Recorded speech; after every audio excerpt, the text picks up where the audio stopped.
എന്തിനൊക്കെ അറിയണ് പൊട്ടിച്ചെന്ന് പറയും സ്റ്റാൻഡ് പൊട്ടിച്ചില്ലേ ഇന്ന് എന്തൊക്കെ പൊട്ടിക്കും മോളെ.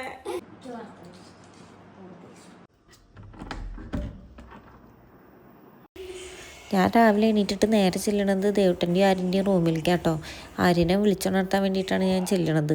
ചെന്നപ്പോൾ എനിക്കൊരു പാവമൊക്കെ തോന്നി, കാരണം നല്ല ഉറക്കമാണ്. ഇപ്പോഴത്തെ ക്ലൈമറ്റിലാണെന്ന് വെച്ചെങ്കിൽ രാവിലെ നല്ല തണുപ്പല്ലേ, അപ്പം ഇങ്ങനെ കിടന്നുറങ്ങുമ്പോൾ എണീക്കാനേ തോന്നില്ല. പക്ഷേ ഇനിയിപ്പോൾ ആര്യന് എക്സാം തുടങ്ങുകയാണ് സ്കൂൾ തുറന്നാൽ. കുറച്ച് നേരം രാവിലെ എണീറ്റ് ഇരുത്തി പഠിപ്പിക്കാൻ വേണ്ടിയിട്ടായിരുന്നു. എന്തിനൊക്കെ അറിയണ് എക്സാം കഴിഞ്ഞിട്ട് ഉറങ്ങാം. 7:30 ഈ സമയം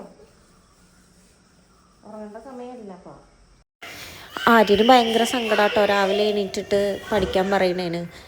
ദേവുട്ടനാണെന്ന് വെച്ചെങ്കിൽ നല്ല ഉറക്കം, സിയമോളും ഉറക്കം, അവൻ മാത്രം എണീറ്റിരുന്ന് പഠിക്കുകയൊക്കെ ചെയ്യല്ലേ. അപ്പോൾ അതിന് ഭയങ്കര സങ്കടമാട്ടോ. അപ്പോൾ ഒരുവിധം പറഞ്ഞ് ഞാൻ എണ്ണയൊക്കെ തേപ്പിച്ചിട്ട് കുളിപ്പിക്കാൻ വിട്ടിട്ടുണ്ട്. ഇന്നിപ്പോൾ കാലത്ത് അങ്ങനെ പ്രത്യേകിച്ചൊന്നും ഉണ്ടാക്കുന്നില്ല കേട്ടോ. മാഗി മതിയെന്ന് ഇന്നലെ തന്നെ കുട്ടികൾ പറഞ്ഞിട്ടുണ്ടായിരുന്നു. അപ്പോൾ മാഗി അവിടെ ഇരിക്കുന്നുണ്ടെങ്കിൽ അവർ എണീറ്റ് വരുന്ന സമയത്ത് മാഗി ഉണ്ടാക്കുള്ളൂ. ഇന്നിപ്പോൾ ബിരിയാണി ഉണ്ടാക്കാൻ വെച്ചിട്ടാണ് കേട്ടോ. അപ്പോൾ ചിക്കൻ ഞാൻ തണുപ്പ് വിടാൻ വേണ്ടിയിട്ട് പുറത്തേക്ക് എടുത്ത് വെച്ചിട്ടുണ്ട്. ബിരിയാണി വയ്ക്കാനുള്ള അരി ഞാൻ അളന്നെടുത്തിട്ട് വെള്ളത്തിൽ കഴുകിയിട്ട് കുതിരാൻ വെക്കുകയാണ് കേട്ടോ.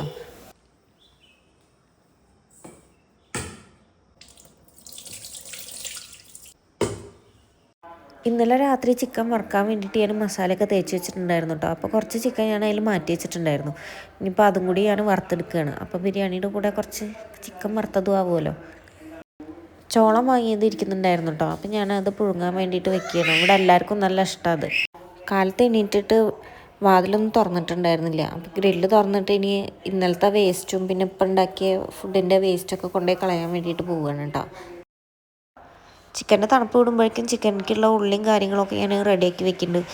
പിന്നെ ഞങ്ങൾക്ക് ഇനി അമ്പലത്തിൽ പോവാണ്ട്. അപ്പോൾ പോയി വന്നിട്ട് ഇതൊക്കെ ഉണ്ടാക്കാൻ നിന്നാൽ സമയം ഒരുപാട് വൈകും. അതുകൊണ്ട് തന്നെ ഞാൻ വേഗം ഓരോന്നും ചെയ്യണം കേട്ടോ. പിന്നെ സിയമോളാണെങ്കിൽ നല്ല ഉറക്കമാണ്. അവൾ ഉണർന്നിട്ടുണ്ട് വെച്ചെങ്കിൽ പിന്നെ ഇതൊന്നും ചെയ്യാൻ പറ്റില്ല, അവളുടെ കാര്യങ്ങളും നോക്കേണ്ടി വരും. അവൾ ഉണരുന്നതിൻ്റെ മുന്നേ എന്നെക്കൊണ്ട് പറ്റുന്നതൊക്കെ ഞാൻ വേഗം ചെയ്ത് വെക്കുകയാണ്. ഞങ്ങളങ്ങനെ അമ്പലത്തിൽ പോയി വന്നിട്ടോ. അതിൻ്റെ മുന്നുള്ള വീഡിയോസൊന്നും പിന്നെ ഞാൻ എടുത്തില്ല. പിന്നെ വീഡിയോ എടുക്കലും എല്ലാം കൂടി ചെയ്യുമ്പോൾ എനിക്കിങ്ങനെ നേരം വൈകുകയാണ്. അതുകൊണ്ട് ഞാൻ പിന്നെ അതൊന്നും ചെയ്തില്ല. സിയമോൾക്ക് ഭക്ഷണമൊക്കെ കൊടുത്തിട്ട് ഞാൻ വേഗം അമ്പലത്തിൽ പോയി വരുമ്പോഴേക്കും തന്നെ 12:30 ആയിട്ടോ. പോണേൻ്റെ മുന്നേ മസാല റെഡിയാക്കി വെച്ചിട്ടുണ്ടായിരുന്നു. പിന്നെ ആ സമയമാകുമ്പോഴേക്കും ചിക്കൻ്റെ ഐസ് ഇട്ടിട്ടുണ്ടായിരുന്നില്ല. അപ്പോൾ അത് ഞാൻ വന്നതിൻ്റെ ശേഷമാണ് ചിക്കൻ അതിലിട്ടിട്ട് റോസ്റ്റ് ചെയ്തെടുക്കണം കേട്ടോ. ചിക്കനിൽ നിന്ന് എന്തോരം വെള്ളം ഇറങ്ങി വരണേ, ഞാൻ അതിൽ വേറെ വെള്ളം ചേർക്കുകയും ചെയ്തിട്ടില്ല. എന്നിട്ട് തന്നെ അതിൽ അത്യാവശ്യം നല്ല വെള്ളം ഉണ്ടായിരുന്നു. ചിക്കനൊക്കെ നന്നായിട്ട് വെന്തിട്ടുണ്ട് കേട്ടോ. ഇനിയിപ്പോൾ ആ വെള്ളമൊക്കെ ഒന്ന് വറ്റട്ടെ, അതുവരെ ഇനി അതവിടെ ഇരിക്കട്ടെ. ഇതിൻ്റെ ഇടയിൽ ചെയ്യുമ്പോൾ എനിക്ക് തന്ന പണി കേട്ടോ ഇത്. ഞാൻ അവൾക്ക് വെള്ളം കൊടുത്തിട്ട് ക്ലാസ് കൊണ്ടുവയ്ക്കാൻ വേണ്ടി ഞാൻ അതൊക്കെ അവിടെ വേഗം ക്ലീൻ ചെയ്തു. ഏതൊക്കെ പുറത്തൊരു കവറിലാക്കിയിട്ട് ഞാൻ പുറത്ത് കൊണ്ട് വീണിട്ടുണ്ട്. ഭാഗ്യത്തിന് അവളുടെ കാലുമേലേക്ക് വീണില്ല. കാലുമേലേക്ക് വീണെന്ന് വെച്ചെങ്കിൽ പിന്നെ ആകെ ചോരക്കളിയായിരുന്നു. അപ്പോൾ അത് അവിടെ തന്നെ വീണ കാരണം അങ്ങനെ പൊട്ടി. ജഗ് പൊട്ടിച്ച് ആര്യനല്ല, പഴമൊക്കെ തരാം. ഇവിടെ നോക്ക്, ആരോ ജഗ് പൊട്ടിച്ചെന്ന് പറയും. ഞാനേ എന്തൊരു സന്തോഷം. ഫോണിന്റെ സ്റ്റാൻഡ് പൊട്ടിച്ചില്ലേ, ഇന്ന് എന്തൊക്കെ പൊട്ടിക്കും മോളെ.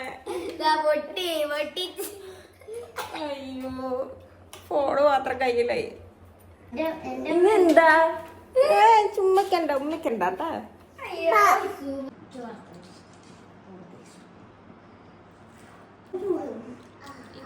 ഫോണൊന്ന് കയ്യിൽ നിന്ന് കൊടുക്കും. ഇഷ്ടായോ?